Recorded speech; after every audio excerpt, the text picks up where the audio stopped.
and welcome to the Jack and Cole podcast. This is episode 16. I am one of your hosts, Cole, also known as Diabolical, also known as some other nicknames that I have not hashed out yet. Joined with me, as always, is my wonderful co-host, Jack, aka Goblin Ringleader. How you doing, Jack? Good. How you doing, Cole? Wondrous. How are you feeling about spoilers right now? Like overall Oh, feelings? I'm so excited. We're getting good goblins. We're seeing crazy vehicles. Magic is magicking. Life is good. Life is good. Absolutely. We like spoiler season, not when it feels overwhelming or overbearing, but it's nice to have a couple of months of break before, we hop back into the full-time swing of things. And I think it's about as exciting as it's ever going to get right now. But we'll see. I mean, there's a lot of exciting things coming for the year, but I'm excited about Aetherdrift. Um, so yeah, let's just get right into it. Let's go ahead and start with we've got some cards on the list here. We've got quite a few, so let's just dive right into the list here, and we'll see how many we get, and we'll just kind of go from there. So, first card we want to talk about is Gas Guzzler, single black for a 2/1. It's got starter engines. We talked about starter engines last time we did previews, but we'll briefly go over it again. Um, if you have no speed, it starts at 1 speed, and then it increases once on each of your turns when an opponent loses life, and your max speed is 4. So you have this card, you play it on turn 1, it gives you 1 speed. Next time you deal damage or have your opponent lose life during your turn, the speed increases. And then if you have max speed, you can pay a black, sack another creature or vehicle to draw a card, and this creature enters tapped. Jack, what are your thoughts here? So this reminds me just Bloodthirsty Conqueror, right? It's a 2 mana 2/1 that just tapped recursion. But instead of this having recursion, this gives you a sack outlet that allows you to draw cards. So it doesn't come back, but we know that Bloodghast is in this set. And so I'm expecting to see a hyper aggressive black X deck that just has a bunch of 1 drops, a bunch of death triggers and ETB triggers, and just kind of recycles their creatures over and over again for new cards. And I'm really excited. Vampires aren't really a thing in standard right now, but we're getting a lot of kindred subtypes that are really important. We had like staples given to us from foundations that we haven't been able to utilize fully yet, but maybe in the next couple sets we'll get enough type lines where we can play like vampires or zombies Mm, or oozes. that's a good point. Absolutely. Yeah, definitely important to keep in mind that it's a vampire, and I'm pretty sure shares the same like type line as Bloodghast, right? So you have those two things in common, and could be seeing something there. So we like Gas Guzzler. We're going to be on the lookout for the gas styles vampires that took fuel from the dead. Um, moving right Mhm. along, we've got Veteran Beast Rider. We wanted to just briefly touch on this card because it's above rate. 1 green and a white for a 3/4 human knight. Beginning of your end step, you untap each creature you control, and you can pay 2 green and a white to give each creature you control +1/+1. Um, yeah, Jack wanted to bring this card up. I think just I want to hear your thoughts on it first before I kind of confirm how I feel. So Llanowar Elves is legal and standard, and I feel like you're really going to get a lot of value just from being able to have pseudo vigilance on your board. There's a lot of times when you're racing when, just having threats isn't good enough. You have to mitigate your opponent's attacks, you have to mitigate your amount of blockers, and this kind of just like makes all that on easy mode. It's a 3/4, it's not really going to die to lightning strike. It's something where you can attack for 3. They don't really want to block it because it's got 4 toughness, so it's going to eat most of the things that they're going to block with. And then if they don't block it, it's still there as a defensive piece. And then I'm thinking late game, right? If you have like a bunch of 1/1s or 2/2s and this, you can like pay 4 pump, make them all 3/3s, attack. They have to chump block, and then on your end step, they all get untapped. Hmm. Best case, the thing that really hit me in my head was I was thinking about this card in Commander when you have like access to 8 mana and you're just like, well, here's my overrun. It's not perfect, but here's a 3 mana card that gives all your creatures vigilance. Like if this was a 3 mana 3/4 that said creatures you control have vigilance, and then you have to do something to lord them, and you can do that repeatedly. I think that card would be played, and so that's why I looked at it. Also, it's a Yep, knight and it's a human. There's type lines here. for sure. Agreed. And I think that it's even better. it's different. It's good. It's also good. It's not just good in the sense of like if it had vigilance, it would be good, but it also untaps all your creatures. You can like attack with them, convoke them, and then they untap, which is different than giving your creatures vigilance.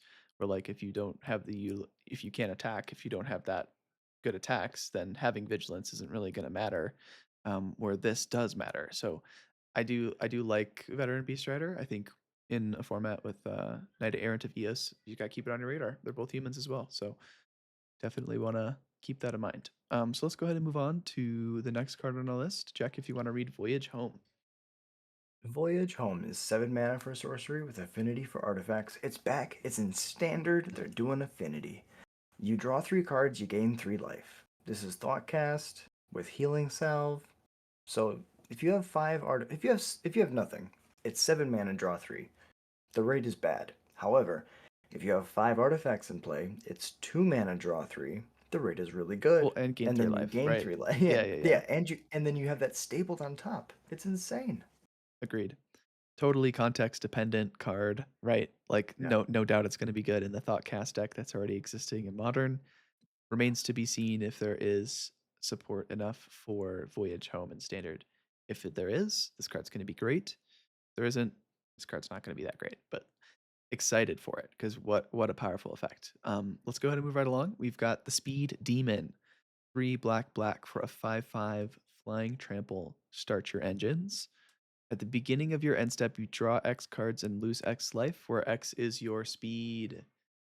So Speed. one qualm with the speed demon, and what is that, Jack? What is the absolute atrocity that they created here? How could they not give it haste? How could they not give it haste? Like make it a 3/5 if you're worried about it like smacking too hard.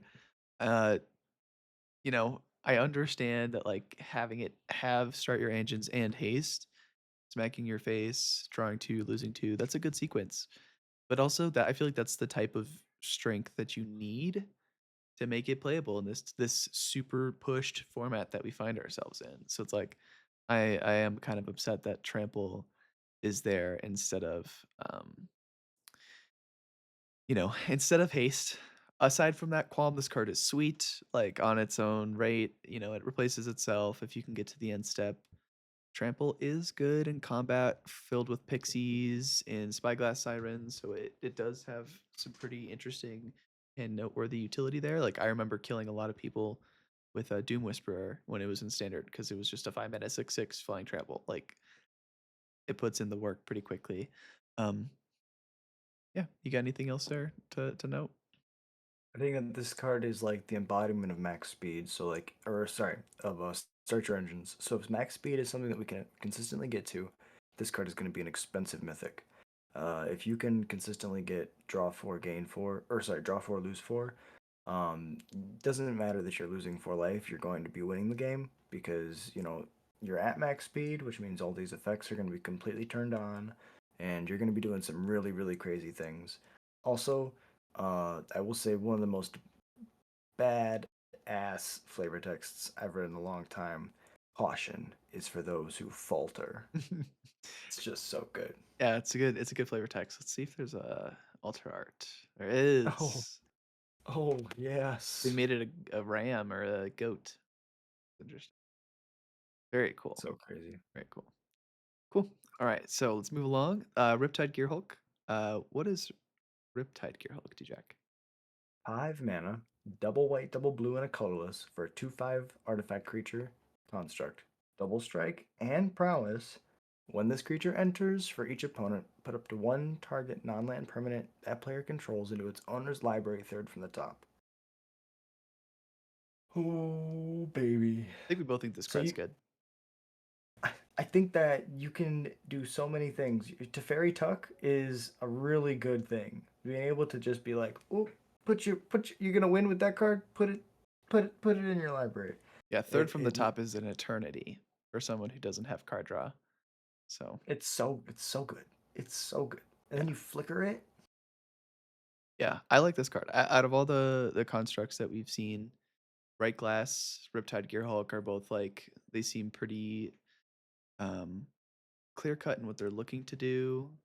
and they're doing it well, it seems. So I'm happy about that. Yeah, keep that's all I gotta say about it. It's an artifact, so it'll be easy to interact with. But like, if you could bounce this, get your value, it's gonna be really annoying. So Reanimate it with Duretti. You just have like one in play and a Duretti, and then you have another one in the graveyard, right? You attack with the Duretti, attack trigger, you flip flop them, and they take away the blocker. yeah. Um, Dune Drifter I wanted to bring up really quickly just because it's an interesting card. I think with having this with this text box, which is X black and a white for a 3/3 vehicle with crew 2, and it says when this vehicle enters, return target artifact or creature card with mana value X or less from your graveyard to the battlefield. So initially, I thought this card was like, oh, okay, interesting toolbox, interesting value. I could see this card be played with like Zoraline and like just kind of like a black white, just kind of like do a bunch of cool sacrifice and reanimate stuff. And then I thought about it a little bit more, and I think that this card is legitimately like a contender in the collector's cage decks. If you think about it, like it can get cage back. It's a 3 power creature on itself that you can like use to tap your dudes, so that you don't even need to necessarily add more mana to your game plan to like put extra power into play for the 3 different kinds of powers for collector cage. So I think that that's interesting. I don't know if the card's still going to be good based on that, but um, putting artifacts into play is always going to be something that I'm going to be keeping an eye on because we have such powerful ones here with like Curse Cloth wrappings now in this set, but also like Agatha's Soul Cauldron already existing in this set, as well as like Collector's Cage that I mentioned. So yeah. And it doesn't get countered by creature spells. So like creature counters, right? If it's a threat, they can get underneath like cards like Essence Scatter. Mm, If your opponent's trying to like stop you with like specific things, right? This is like a different. It's a flexible threat that can be a reanimation piece. That's also not going to get hit by by board wipes that just hit creatures. So it's yeah. very resilient. It just is so flexible. Yeah. I like Doom Drifter. All right, let's move on. What does Diversion Unit do? Diversion unit. 2 mana, 2/1. Flying robot. Play a blue. Sack this creature. Counter target instant or sorcery spell unless its controller pays 3. Declarative. Goodbye. I'm so happy that you did the flavor text as well. It's going to be a That's exactly what you want. Absolutely. It's Yeah. so good. Every It's so time good. that you activate Diversion Unit, you are morally obligated to say declarative goodbye. And there's really no ifs, ands, or buts about it. I mean, this card's good. It's like a 2 minute beater. It's gonna help you with your speed. It's gonna be good with like your Kaito shenanigans. And it also counters this town ain't big enough. It counters it. Which I think is important. Like this unless this town ain't big enough gets banned, we're just gonna have to warp ourselves around that type of gameplay. Not saying that like paying 3 mana, sacrificing this creature to counter this town ain't big enough is good, because it's not. But it's like you might have to start thinking about your deck in that context. Unfortunately, I think it's nice to have a failsafe in play. It reminds me a lot of Judge's Familiar, and Judge's Familiar wasn't good in that meta because you couldn't counter the Supreme Verdict because Supreme Verdict, of course, is uncounterable. But Diversion Unit's going to allow us to counter Sunfall, so your mm, opponent's not going to be able to just jam their Wrath anymore. They're going to have to play around it or yeah, kill it first. yeah, and it's unfair to just call this card a 3 mana counter target instant sorcery spell unless its controller pays 3, because that's not what it is. It's a 2 mana beater that sits in play, and as long as you hold a mana up, it's a 1 mana mana leak for that. So yeah, that's a really good point.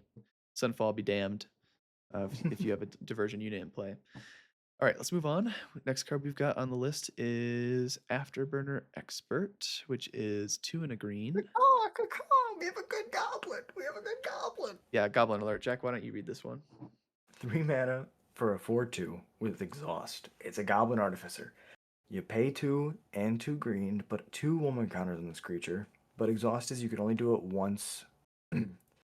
Whenever you activate an exhaust ability, return this card from your graveyard to the battlefield. So, if you have any exhaust creatures and you activate them, all of the afterburner experts in your graveyard come back. Not to tap, not in play tapped, not anything like that. They just come back hard stop, period. You're gonna be able to block with them. If you have effects that say creatures when they enter get +2/+0 and gain haste, I'm looking at you, Enduring Courage. Then Ooh, they yeah. they all get +2/+0 and gain haste. There's a really cool curve, not in goblins, but you just go Llanowar elves on one, this on two, activated on three. Now you have a 6/4 in play that's swinging. Like Yeah, that's just and like it's, a like, no that's downside because pretty decent. you just, like, put it in your graveyard and do the same thing. Yeah. Straight up. Yeah. So I'm super excited about this card. I feel like even though it's a 4/2, which means it's gonna die to a lot, it's Vengevine. It reminds me a lot of Vengevine. It's not perfect, but it's you you have one in your graveyard, one in play. You activate the first one, it becomes a 6/4. The second 4/2 comes back. They kill the first one because it's a 6/4. They have to kill it. It goes to the graveyard. You activate the second one, it brings the first one back, and then you just have this loop where Vengevine sometimes you'd fizzle because you need two creatures. Mhm. This you just need one. You just need one in play, and the one in the graveyard always comes back. Yeah, totally. Yeah, this card seems very powerful. Again, it kind of reminds me of Voyage card where it's like it feels context dependent. If we can build a strategy that has more than just Afterburner Experts as the like card like mechanics that you're using, this card seems like it will be good. And specifically, if we can find an exhaust ability that's free, I think that will be Yeah. in the business. Like we have cash grab. We've already got like pretty good mill enablers in this set. So I'm not concerned about our ability to get Afterburner Expert in the yard. Um, but I do think that it remains to be seen if like we will have the support in the exhaust category. But yeah, I like Afterburner Expert. I really hope that it's playable because I feel like it will generate fun, what I consider to be fun gameplay patterns. Probably not for everyone, but I like that. I Okay. like the idea of activating one or activating like the there's a 2 mana 2/2 that you pay one red Mhm. and you give it haste, or give creatures you control There you haste go. and then give it +1. So you activate it for one. The trigger to give creatures haste goes in the stack. They all come back, so four of them come back. Then the trigger resolves. They all gain haste, and you put a counter on your dude. You're swinging for 16 plus the three is 19. Sounds like you're gonna be a Gruul Goblins gamer when Standard comes out, and I'm not about it. I'm not against it at all. I'm for it. I don't really want to talk about. If you wanted to briefly talk about Kalak Scion, you can, but just know I that think it's Minnesota too. I think that it's really important to note that we've gone multiple magic sets now without a single vanilla creature. There's actually been multiple magic sets. I think it was I don't want to be mistaken, but it's actually been two or three whole magic sets we've had without a single vanilla creature. Um, and like I remember when they did away with flavor text, and it was really sad. And they could have brought it back recently, but having cards with flavor text on them, or vanilla cards, that's what it is. Cards with like vanilla text. There's no effects. They haven't done those, or they haven't done them as often as they used to.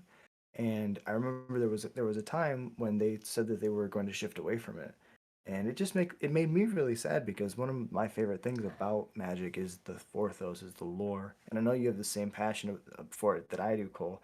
So it's really nice to have these cards that are just there to piece together like the world building. We've never been to this like jungle set, so they devoted an entire set of vanilla legends to flesh out this new plane that we're visiting in this, three plane set that we have jam packed together. And I think it's a really nice touch because otherwise a lot of people be asking a lot of questions like, what's this jungle like? What's the ecosystem like? Well, you get little hints and views into each of the plane's color pie, and what different things do there. Totally. So I think they're also really pushed vanilla creatures. They're not the greatest, but they're very high rate. It's 3 mana for a 7/2. The next one's 2 mana for a 4/1, and then we also have one that's just like gigantic for green. So I think that going forward, we could see a return back to um, more vanilla creatures, but with higher stat lines. Right. And I think even that might not even be playable. I don't think this card's playable. It's definitely funny. Like if you can give this card a monstrous rage or whatever, like it, sure. good job. But, like, it's an example of the type of environment that we find ourselves in now, where this type of card isn't really playable. Where, like, it feels like it should be. It's, like, basically a half of a Yargle, half the cost of a Yargle for, like, you get 4 less toughness on it, but it's funny to me. Same thing with this card, right? 2 mana, 4/1. It's like they're pushed, they got a lot of power, but I don't anticipate them being especially playable. This one too, 5 mana, 9/7. There was a 5 mana, or I think it was a 6 mana, 3 green, green, green for a 12/8 in Foundations. That was the last, Oh, you're like, vanilla card I remember. But yeah, there have been several sets where they just kind of shy away from this, and I do regret that because, like, people, on one case, or on one hand, you can just say, like, read the flavor, read the story, but 90% of the population, even more probably of the Magic community, is not reading the Magic story, and I can't blame them for that. That's not to say that it's not like, good. I'm sure it is, but it's like we all are busy, we got time to do, so it's like it'd be good to have the world building slapped on the cards, and it's nice to see it here for sure. Um, yeah, and let's go ahead and just segue into Spectator Pile Up, which is 3 white white for a sorcery. All creatures and vehicles lose indestructible until end of turn, then destroy all creatures and vehicles. Cycling 2. So it's got cycling. I like cycling. Obviously, if we care about vehicles, that it'll be good. Otherwise, it's worse than Sunfall, is how I feel. I agree. I think that in a design's perspective, they're trying to replicate Sunfall. Sunfall gets around indestructible as well. But I think that this is like their concession to the fact that Sunfall was a little bit too pushed, just a little bit too good for standard, and so they're like, okay, you know what? That's fine. We're not gonna exile. You're still gonna have all your graveyard synergies, totally fine, but you're not gonna be able to heroic intervention to save your things, for example. Right. And I think that this card scales to other formats nicely because of that. It gets rid of all the indestructible threats that you usually can't deal with, like gods or other things. If you're just trying to be like, oh yes, selfless spirit loops, they're like, nah, fuck that, get your board out of here. Yeah.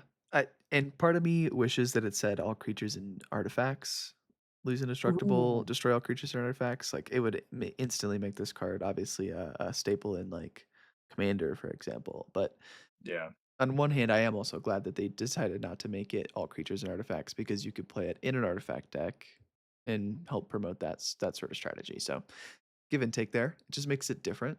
And I think the cycling is important to mention. Jack, what does Debris Beetle do? Debris Beetle is 4 mana for a 6/6 vehicle with trample and crew 2. When this vehicle enters Siege Rhino, we got a Siege Rhino, baby! It's Siege Rhino! What do you think, Cole? It's Seed Rhino. It will be. I hope this card's good. I anticipate it to be incredibly mid.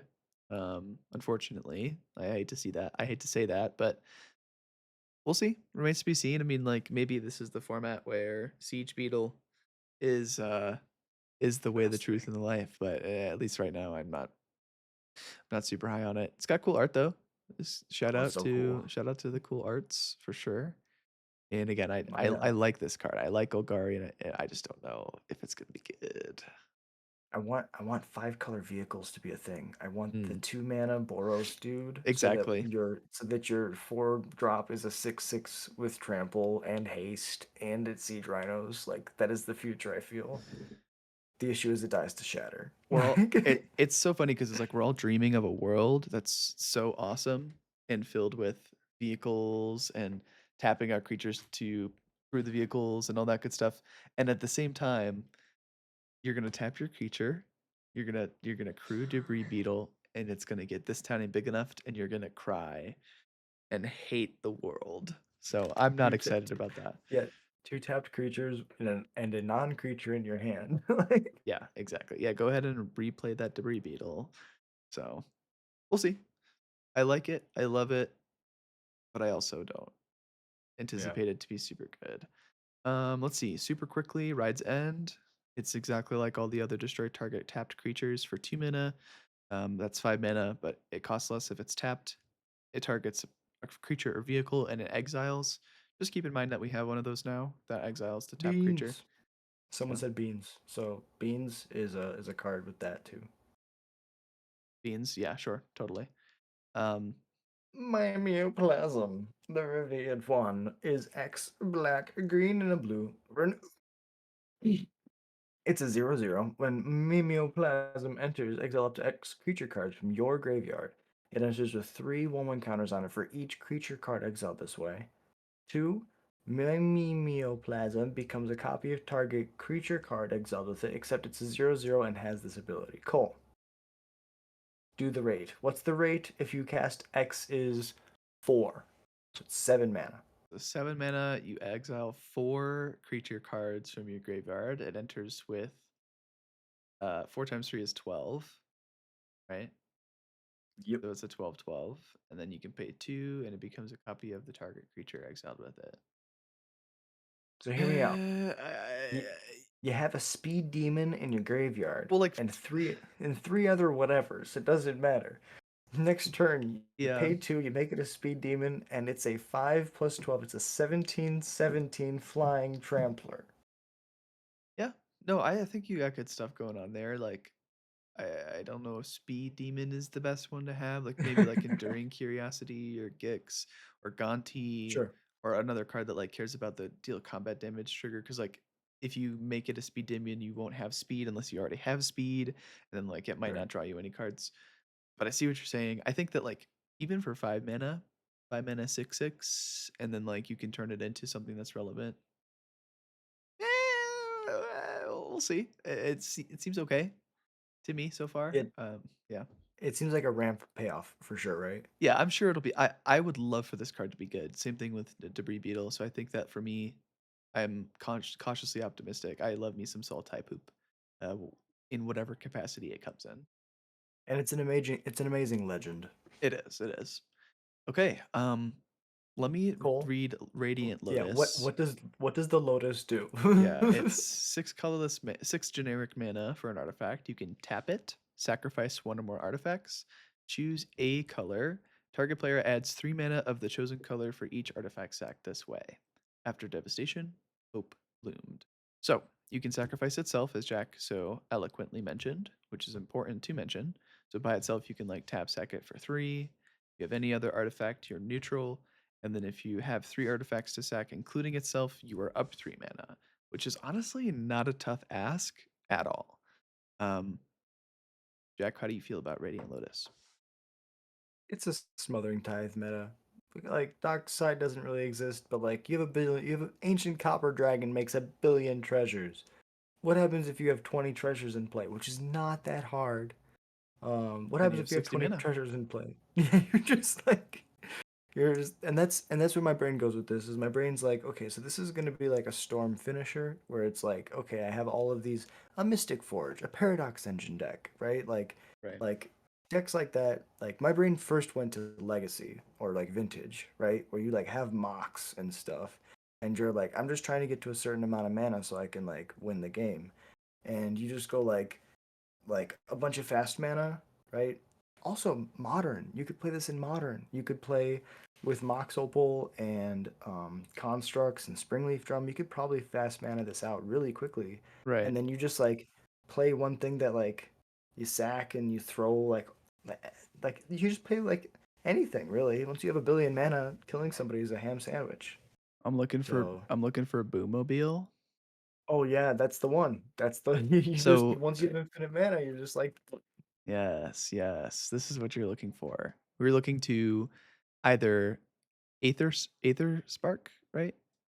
Make 10 mana, or and you can sack the Aether Spark to Radiant Lotus to make another set. So ooh. like artifacts, kind of just like vehicle, just that whole like game plan, and then you boom mobile into lethal. Um, I think that that might be the actual game plan.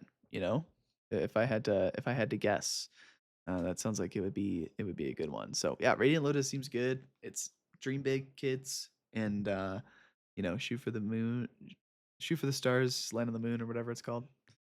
Um, There's also a card I will say for all you EDH players out there. Um, it's encroaching Mycosynth, which is 4 mana enchantment. All permanents you control are artifacts. The same is true for cards that you control or you own that aren't in play. There you go. 6 lands.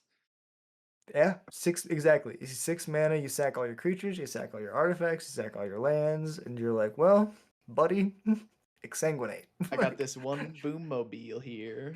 exactly. Yeah, I like that. I like that. Yeah, I'm excited about Radiant Lotus. And I'll read Imperial Source so you can read Burnout Bash Tronot. This is a dinosaur, 1 green for a 5/4, and it lords your dinos. I don't think we really have to spend too much time on this aside from it's a 3 mana 5/4 and a Llanowar Elves meta. I'm looking at you, Steel Age Champion. Doesn't Yes. cost green anymore, and it lords your dinos. Let's go. I just want to like take a second to talk about fire design because like this is like a moment where I woke up and I looked at the spoiler when it first came out, and I was honestly trying to find a downside.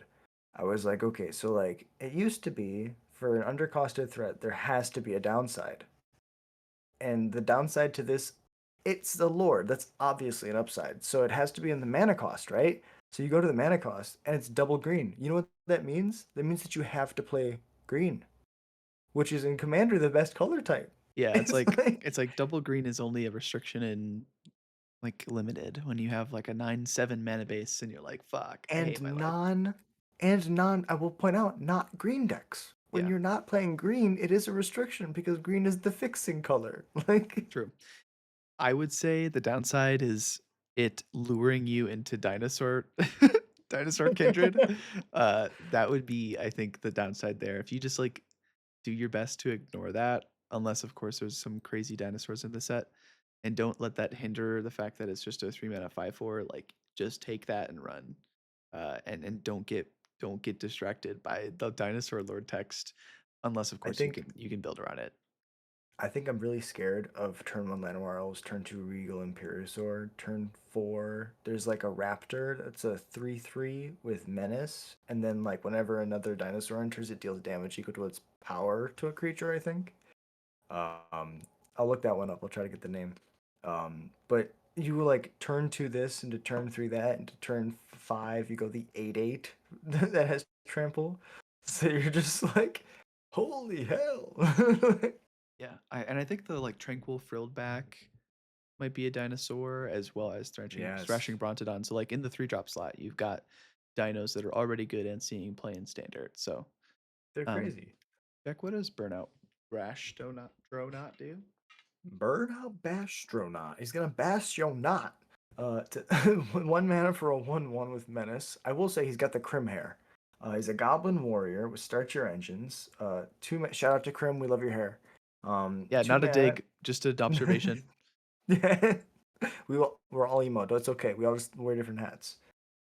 Pay 2 mana. This creature gets +1/+1 until end of turn. Max speed. This creature has double strike. So red and white are probably the two easiest colors to get max speed in. You pay a max speed card on turn one, you attack on turn two, you attack on turn three, you attack on turn four. Right? So Yeah, far we haven't seen an artifact creature with haste. We also haven't seen like a way to deal damage and start your engines on turn one. So until we see something like that, it's gonna be hard to get max speed before turn before turn four. right. Um, In standard but specifically, right? Without like the colorless land and the Bomat courier play we talked about last time. exactly, yeah. Yeah. So yeah, for standard specifically, it's gonna be kind of a turn four thing. However, I think that if you're able to like get this in the late game, right? Let's say you have like 4 or 5 mana, you just like top deck it with max speed, you play it, you get to like again, I'm going back to the Enduring Courage line because I love Enduring Courage. So you go like play my 1 drop, right? I have 5 mana, so I play it for one. I have two up or two activations up. Hmm. I double pump, so that's three, and then I get the Enduring Courage trigger, which is five. It has double strike. It swings for 10. Like those are numbers, And so I'm super excited to build with this Yeah, card. It's not always gonna have double strike, but when it does, having menace is gonna be insane. totally. It's just like if you can create a game plan where you're consistently going like burnout brash or not into board master is my like, you know, natural progression line or like removal spell so you can just get it anyway. Yeah. Like a 2 power menace creature for 1 is super passable and decent. Um, and then you, like, get into all those, like, interesting and neat goblin strategy and synergies, which hopefully come together to form a nice deck. So excited about Burnout Brash Knight. The 1 mana red start your engines card that we were looking for. Without haste, which probably is for the best, so that people aren't just starting at 2 speed on turn 1. But yeah, it is what it is. Um, Mhm. let's see. Lumbering World Wagon is 2 and a green for a star 4. Its power is equal to the number of lands. When it enters or attacks, you search your library for a basic, put it onto the battlefield, then shuffle. And it's got crew 4. Holy moly. That's a high crew cost, but my goodness, does this card ramp you lands, don't it? This is gonna be a commander staple. Again, Llanowar Elves on one, this on two. Mhm. Like you're just like doing super busted things right off the bat. Yeah. You get to 5 mana on turn 3 with that play. Then you play your 8/8 dinosaur, and I'm sorry, we're back in dinos. Oh god, we're talking about dinos. Let's move on. This card's good though. Just keep your eye out for it. It's another ramp spell that can bash and attack. Don't play it in dinosaurs. Don't play dinos. With Sky Serpent Seeker. Oh my god! So they finally did it. They finally kinda sorta made a akin comparison to to a oh my brain. it's like it's like Bilfilstrix slash Baleful Ice Strix. Fang Quaddle. Yeah, they're trying to like make a comparison to both of those cards, but they're making the value not on ETB, but with an exhaust ability. It's 2 mana for a 1/1. Flying Death Touch, exhaust, pay 4 colorless. Reveal cards from the top of your library until you reveal 2 land cards. Put those lands in the battlefield tapped, and the rest in the bottom of your library, and in a random order. Put a +1/+1 counter on this creature. So, it's not a sorcery speed, so you can just go like, here's my 1/1 flying death touch. I want to trade this off before it dies. I'm gonna ramp twice and put a counter on it. Still trades off, but that's totally fine. You figured out a way to make your explosive vegetation a threat, Mm, and then it also, on top of that, can hit any land, not just basics. So if you have like utility lands or lands that do things on ETB, my brain goes to Titan. It's not going to be good, but you play it in Titan and you just like literally just spam all your bounce lands, right? It's like, what happens if you hit 2 bounce lands, right? You're like, oh, yeah, amulet triggers. This is 4 more mana. Like, it's insane. yeah, it's interesting in Titan for sure. I think that like at least in standard, this card's going to be very good in my mind, just because it's like a something that you can block with. If you wanted to use the exhaust ability, it feels like you're getting decent value out of it. And yeah, just reiterating everything else that you said about hitting into non-basic lands, surveil lands, triomes, all that good stuff. So I like it. Um, Gonti, Knight Minister, is 2 black black for a 3/4. Aetherborn Rogue legendary creature. Whenever a player casts a spell they don't own, that player creates a treasure token. So Gonti is not in the market for one-sided effects. He's like, if you're able to get me, I'm gonna reward you for it just as much as if I'm able to get you. And then it says, well, how are you casting spells that you don't own? Oh, well, here we are. Whenever a creature deals combat damage to one of your opponents, its controller looks at the top card of that opponent's library and exiles it face down. That player may that card, excuse me, that player, they may play that card for as long as it remains exiled. Mana of any type can be spent to cast a spell this way. So we love we love the fact that you can cast it at any time. You can spend mana as though it were any color to cast that spell. Those are kind of like the two big things for steal cards off the top of your library or from hand effects, where it's like you want to be able to cast them no matter what. And then even if the Gonti dies, you still have access to the cards. You only get one when you deal combat damage to your opponent, so just keep that in mind. And also, obviously, in Commander, you're kind of like incentivizing your opponents to attack each other. So, yeah. So, so a couple things. First off, it kind of can give your opponent's treasures worst case scenario. Your opponent's playing like off the top cards, they can get some treasures, so it sometimes can work in against your favor. But if you have, I will say, if you have 10 1/1s, you hit your opponent, you take 10 of their cards. It Oh, stacks. it does stack. My apologies. Yeah, you're right, because it's whenever a creature, its controller. Okay. Yeah, You're all good. that's It's a good point. crazy. That is much better than I had anticipated. Um, So I'm yeah, thinking I got like a crush, right, in play with an enduring courage. I'm gonna make like 31 ones. I'm not even gonna worry about killing you. I'm just gonna take half your deck. Just gonna yeah. deck you. I'm just gonna You can flog I'm all you just want. gonna I don't deck you. care. It's like, Yeah. jeez. So this card seems super cool. Gonti came back better somehow. Yeah, I like it. I like Auntie. I'm excited. We like the black cards that do card advantage. Pact Let's see. Altair. I Oh just yeah. want to real quick say Pact Altair is gonna be a great card in Pauper. Whenever this or another artifact enters, each opponent loses and you gain a life. So Yeah. you're just like doing a bunch of loops with artifacts. You're doing a bunch of different things. This is just a way to kill people on ETBs. Nice, good shout there.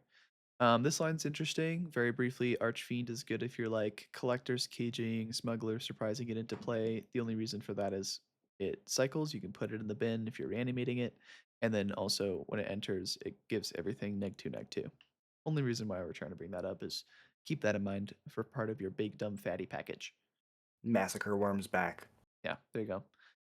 We might actually even have literal massacre worm in standard though, so don't quote me on that. But You're right. No, it's in I Foundations. think it's in It's in foundations. Foundations. Yeah, so never mind. Nobody Unless of play course Massacre Worm.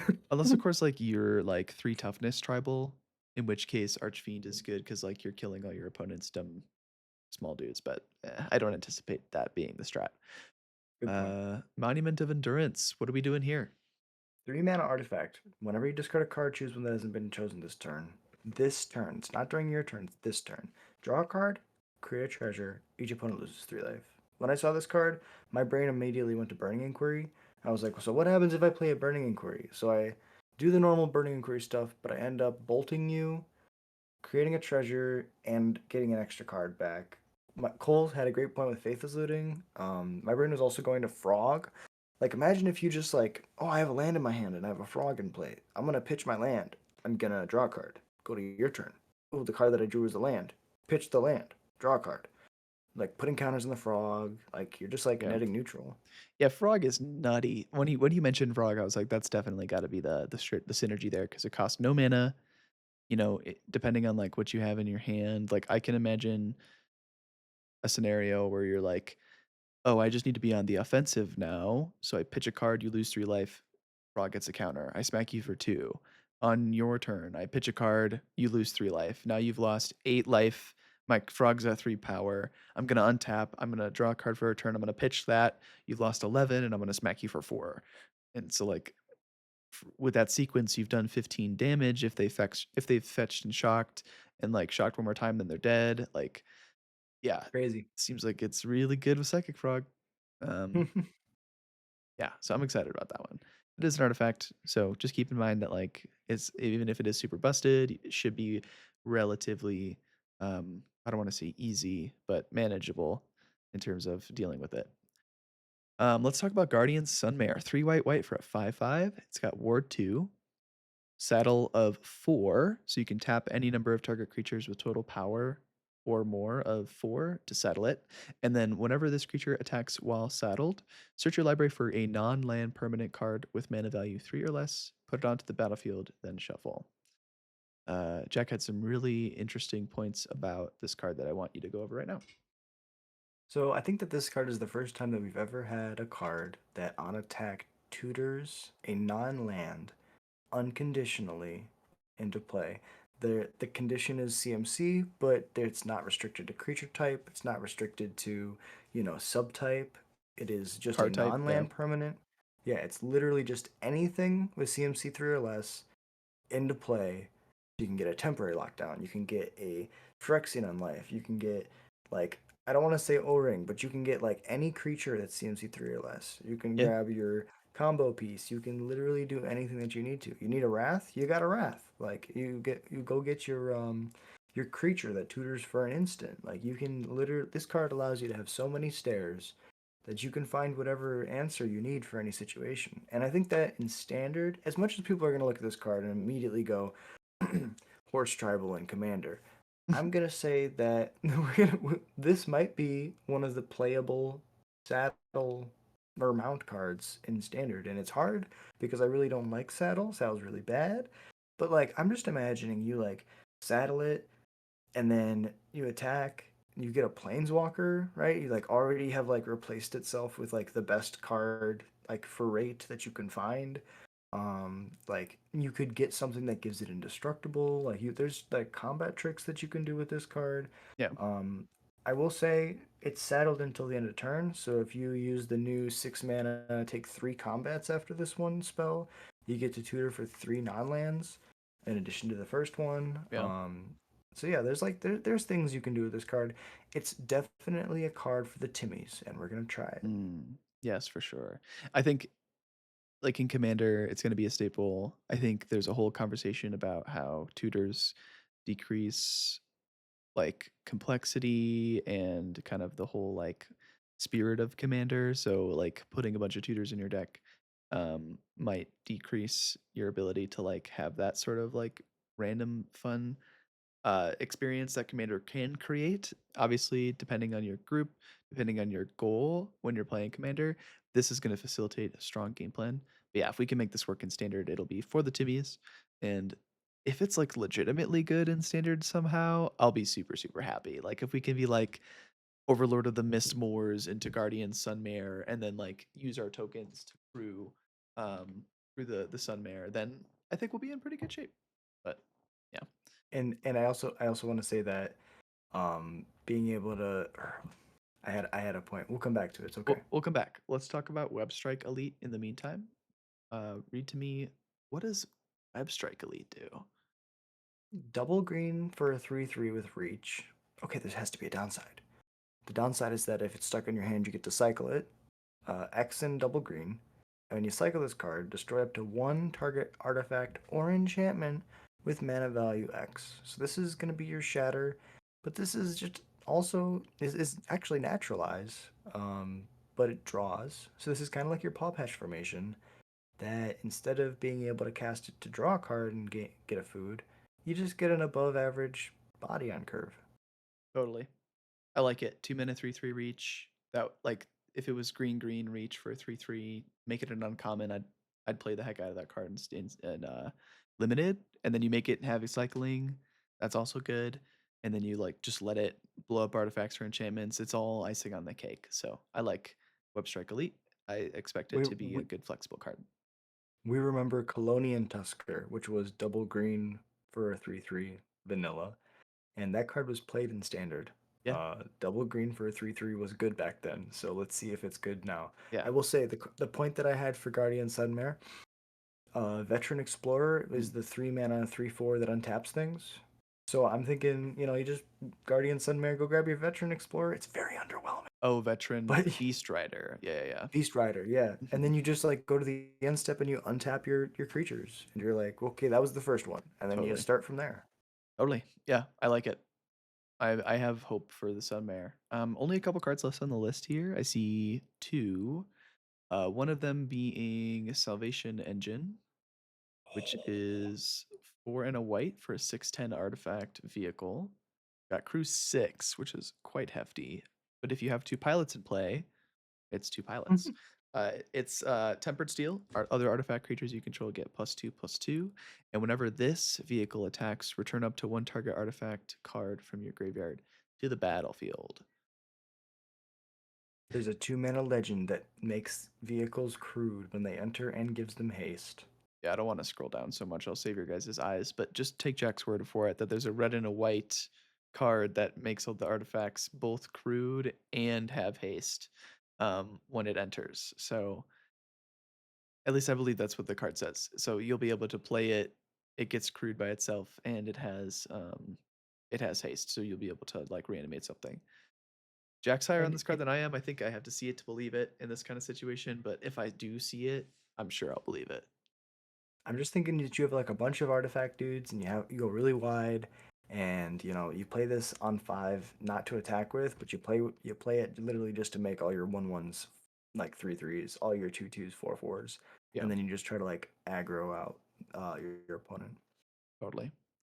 And then the last card we're going to talk about today is Skyseer's Chariot. It's 1 and a white for a 3/3 with flying. It's an artifact vehicle, so you have to crew it Its crew cost is 2. Otherwise, and then it becomes a 3/3 flying artifact creature. And then when it enters, you choose an online card name. Activated abilities of sources with the chosen name cost 2 more to activate. Yeah, this card's interesting. So Sorcerer's Spyglass, that's a 3/3 flyer vehicle. So keep it in your thoughts. I think it's really nice when you're able to just like choose an activated ability that you lose to and you just turn it off. 2 mana is basically infinite if you're playing competitive. You know, you're trying to go fast. 2 extra mana is just like, okay, we'll do this again next game, Yeah, right? right. That's such a cool art. The But birds. yeah, I'm excited.